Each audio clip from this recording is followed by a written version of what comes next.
जय जगन्नाथ सांग मैंने सकाल सकाल गाधे सारी मुझे पलि आसती ठाकुर को प्रणाम करी बोली।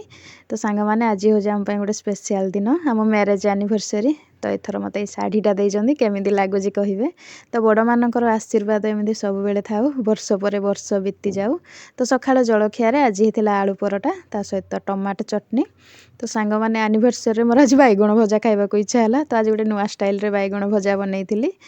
तो केमती देखा जाऊँगी देखूँ। तापर बस पड़ी नानी को मु पखाड़ खाइबी बोली बैगण भजा साग बड़ी चकटा। तो ये पेटे पूरा पखाड़ खाईदेगी उठी पड़ू। तापर आसी जाइथिला मटन। तो ये मु मटन बनइबार लगी पड़ी। तो मटन को ये भल भाव में कषिकी ताकू प्रेसर दे देथिले। तो ये मटन बनिकी रेडी हो जाइथिला। तापर सोनू स्कूल रू आसिकी गाधे पाधे आग पूरा आज बसी पड़ी खाइब बोली मटन है माने तार खुशी आ किसी दरकार नहीं। देखुना केमती हसुची। तापर ये बाप पुओ बसते खाइबे बोली। तो समस्ते खाई सारा पर ये मु बसती खाइबी बोली ए पाखरे नानी बसते नानी तो साधा से तले बसते। तो टे शोपड़ी उठला पर संध्यारे अणा जाइथिला गुपचुप। तो ये गुपचुप खाऊली रही सांग।